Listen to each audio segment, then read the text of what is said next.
All right, so get ready because today we're going deep Ooh, I like deep dives. into a fascinating concept from psychology, Okay. the shadow self. All right. And to guide us on this journey, Yeah. we have the ideas from Veit Lindau, Okay. pulling specifically from his Human Future Movement podcast episode. Awesome. And Lindau really lays out the case that understanding the shadow Yeah. isn't just some, self-help woo-woo trend, Right. Right. but it's really like a key ingredient for a more peaceful world. I like that. So to get started, think of your mind like an iceberg. Okay. Like yeah. the tip you see above the wire, Uh-huh. that's your conscious mind. Right. But lurking beneath the surface is this massive hidden world of, thoughts, feelings, impulses, you name it. Right. That's your subconscious. So just to add a little historical context here, Please. this idea goes way back, like we can trace it to Freud Oh, wow. and his concepts of the id, ego, superego. Right. But then Jung came along and kind of took it a step further with this concept of the shadow. Okay. So he argued that we repress those parts of ourselves that we just deem unacceptable, and that creates this kind of dark side within us. Interesting. And Lindau gives some really, thought-provoking examples of what actually might end up getting pushed down into this shadow, right? Mm-hmm. So it's not just the obvious stuff like anger and sexuality. Yeah, right. But even positive traits like ambition Yeah. or a desire for greatness Mm-hmm. can get buried if, say, your upbringing taught you that those were dangerous or selfish qualities. Yeah, it's so interesting how those things get shaped by our early experiences and Yeah. the messages we receive. Absolutely. So think about it. Have you ever had a reaction to someone or something that just felt totally out of proportion? Yeah. Like maybe an intense burst of anger, envy, or even like a sudden, almost unsettling admiration for someone? Yeah, that's a good point. Yeah. Could those reactions actually be tied to aspects of yourself that you've kind of suppressed? So this is what Lindau calls projection. Yes. He's basically saying that we often see our own unacknowledged Right. shadow traits Mm-hmm. reflected back at us and other people. Yeah. And that's what causes those exaggerated reactions. Exactly. And he uses this great analogy of a yellow car. Okay. So a yellow car is just a car, right? Right. Unless it triggers some deep irrational response in you. Uh-huh. And Lindau suggests that reaction Yeah. could be a clue that your shadow's trying to tell you something. Oh, that's interesting, yeah. Right. Because it's like, why would a yellow car Exactly. elicit such a strong response unless there was something deeper going on? Exactly. But of course, it's important to remember that not everything is a projection, right? Oh, for sure. Like, we don't want to fall into the trap of thinking that Right. every negative reaction we have is just our shadow acting up. Yeah. Sometimes a negative reaction is totally justified. Right. Like if someone's genuinely behaving unethically, Exactly. the key is being able to discern between a reaction that's warranted and one that's fueled by our own shadow. I see. Like, is it a real problem or am I just projecting? Right. It's about being honest with yourself. Yeah, and what really grabbed my attention was Lindau's point about how our shadow selves are actually being exploited, Oh, interesting. particularly in this age of social media, right? Uh-huh. So we're constantly bombarded with content that's designed to trigger our emotions. Yeah. And often that means poking at our shadows Uh-huh. to keep us Mm-hmm. engaged, clicking, scrolling, Totally. Those algorithms are smart. They know how to push our buttons. Yeah, and I think what's crucial to understand here is that Yeah. if we don't address those unresolved shadow aspects, they can really fester and create a lot of inner turmoil. Absolutely. It's like if you keep sweeping things under the rug, Right. eventually it's going to create a big mess. Yeah, and Lindau's view is that integrating our shadow Mm-hmm. is actually a path to liberation. I love that. It's about owning all parts of yourself, the good and the bad. Yeah. So you can become less reactive, more self-aware, Right. and much harder to manipulate. It's like taking back your power Right. from those external forces that are Yes. trying to control you. And this is where Lindau's take on positive shadows really blew my mind. Oh, tell me about it. Positive shadows. He's basically saying that even admiration can be problematic. If we put someone on such a high pedestal Okay. that it leaves us feeling inadequate.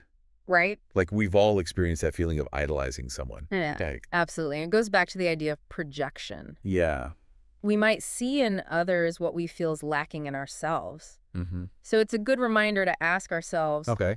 who do you admire, and is it a healthy admiration? Right. Or does it leave you feeling less than? That kind of self-reflection can be a powerful first step towards understanding your own shadow. And this is where Lindau calls us to action.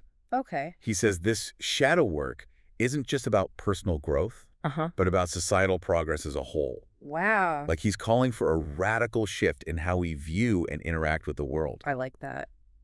And it all starts with being radically honest with ourselves. That's powerful. Right. Yeah. So before we get into like the nitty-gritty of how to do this shadow work, Okay. Lindau leaves us with this super provocative question. All right, hit me with it.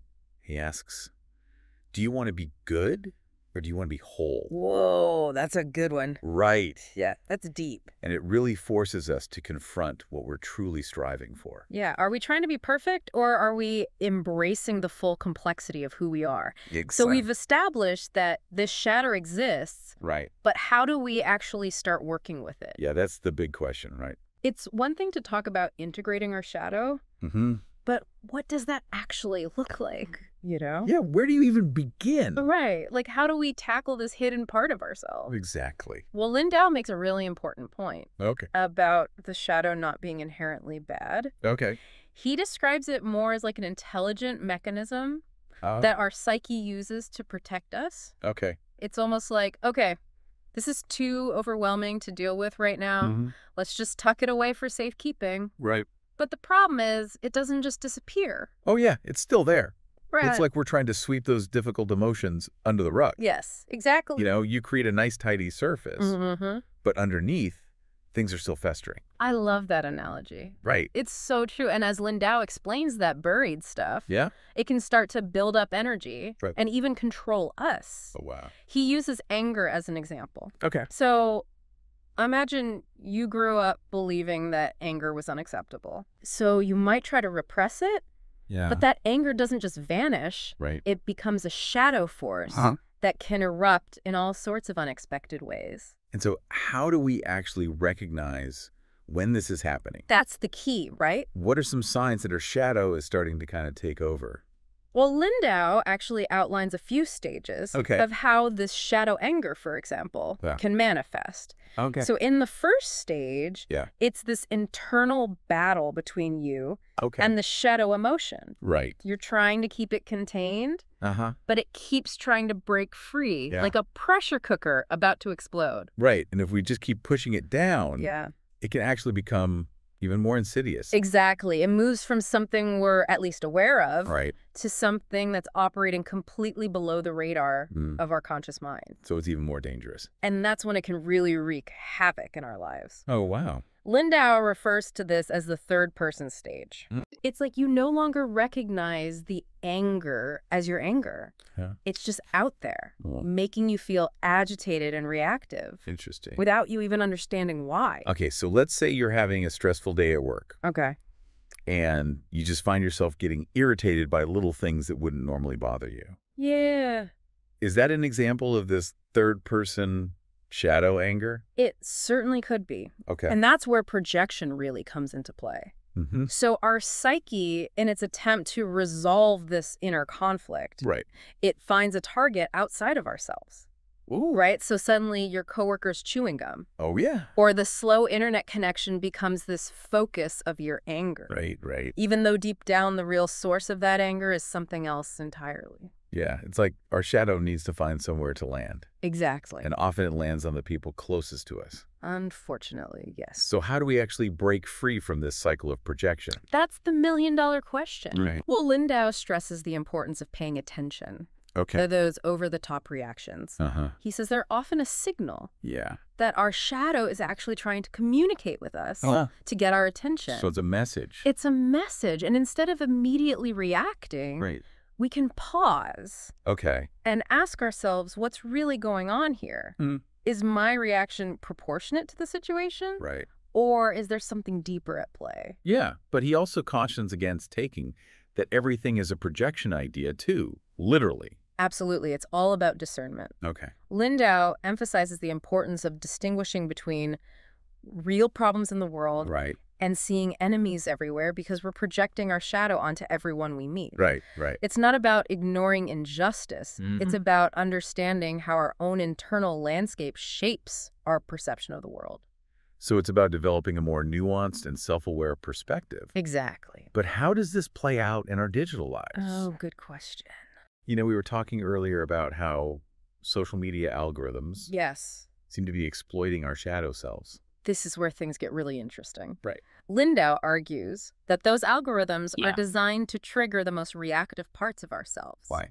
They know that negativity and outrage keep us glued to our screens. Right. So they feed us this constant diet of content that pushes those buttons. It works. It's like they're holding up a mirror to our darkest impulses. Wow. And saying, look, this is who you really are. Right. And we keep clicking and scrolling because on some level it feels familiar. Yeah. It resonates with those unresolved parts of ourselves. It's like we're being trained to be more reactive, more easily triggered. Yeah.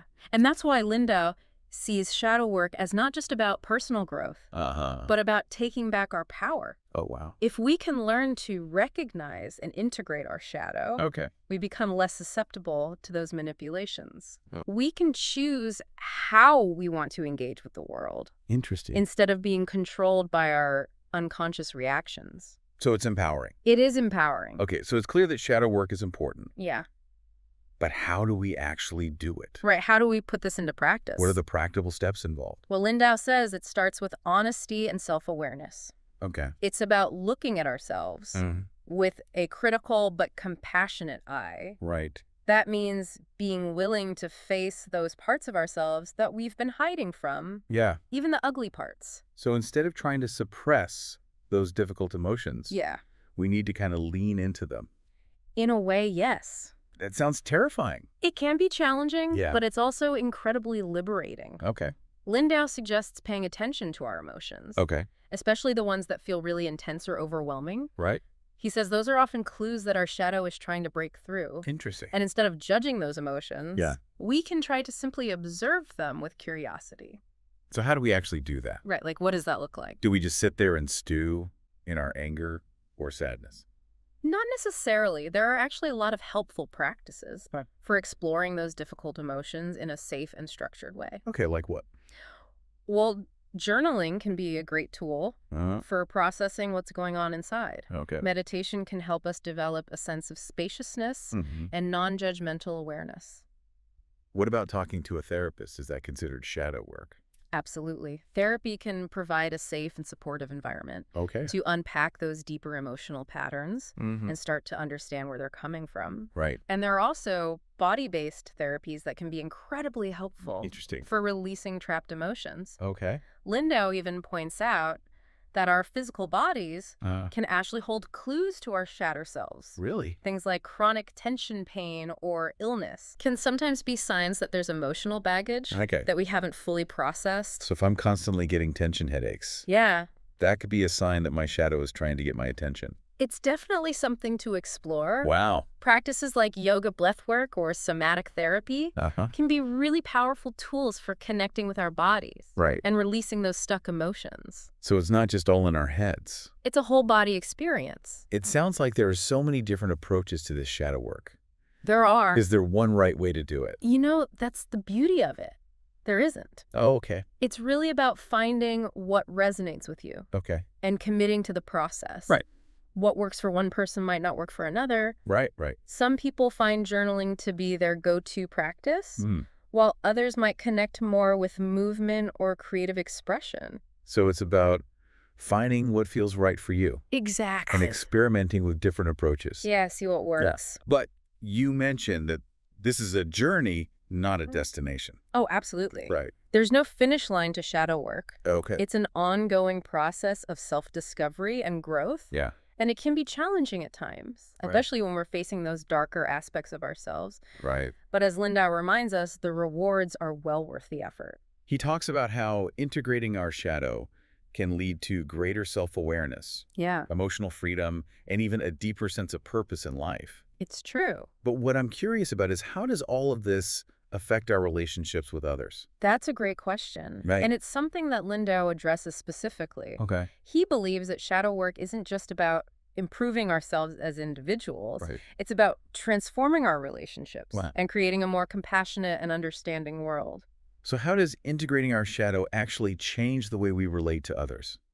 Well, when we become more aware of our own shadow, we're less likely to project it onto others, which means we're less likely to demonize, scapegoat, or discriminate against people who are different from us. Right. We can start to see people more clearly for who they truly are, rather than through the distorted lens of our own projections. That makes sense. Right. It's like by taking responsibility for our own darkness, we create more space for understanding and empathy in our relationships. Absolutely. And it also allows us to build more authentic and fulfilling connections.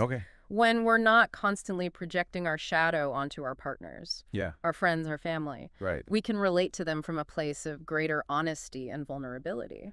So shadow work is ultimately about creating more conscious and compassionate relationships. Yes. Both with ourselves and with the world around us. Beautifully said. It's not just about fixing what's wrong with us, but about embracing the full spectrum of our humanity.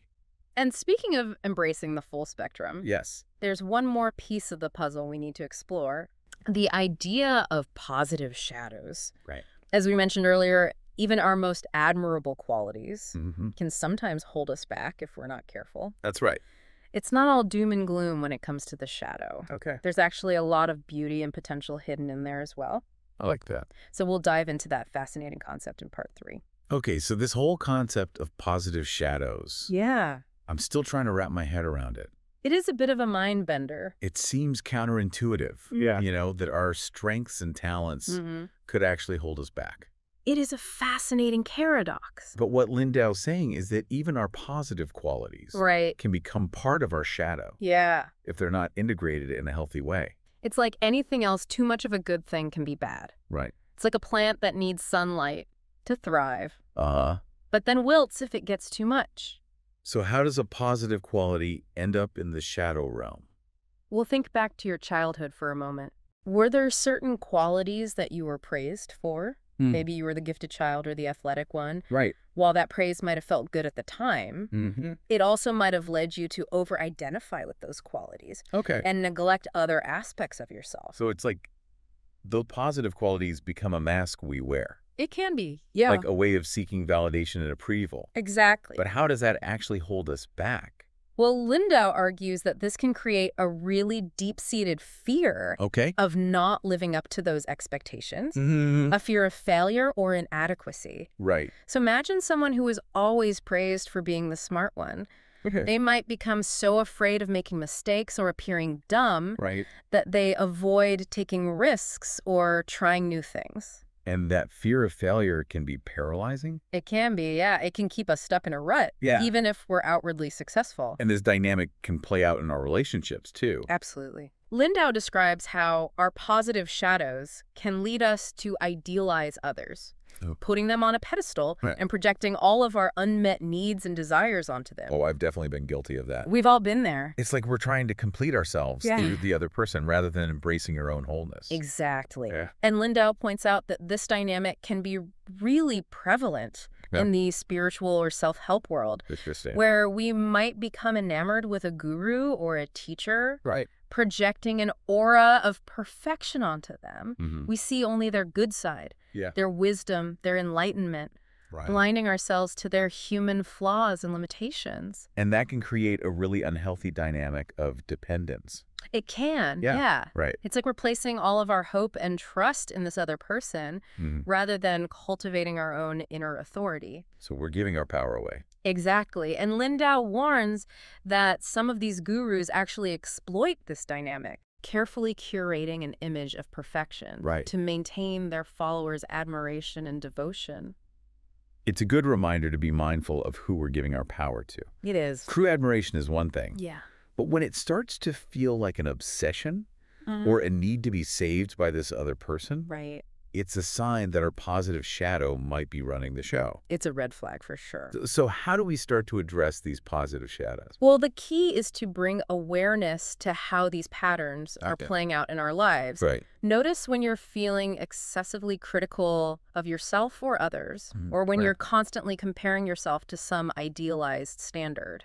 So instead of striving for perfection, we need to embrace our imperfections. That's the idea. That seems almost radical in our achievement-oriented culture. It is a radical act of self-love. Right. It's about recognizing that true wholeness includes both the light and the shadow, the strengths and the weaknesses. It's about letting go of the need to be perfect. Yes. And embracing the messy, imperfect beauty. I love that. Of who we truly are. Beautifully said. Right. And that can be so liberating. I bet. When we stop trying so hard to be good, yeah, we open ourselves up to a whole new level of authenticity, creativity, and joy. So what does all this shadow work actually mean? Yeah. For our lives, our relationships, for the world as a whole? Well, Linda's argument is that this isn't just about personal growth.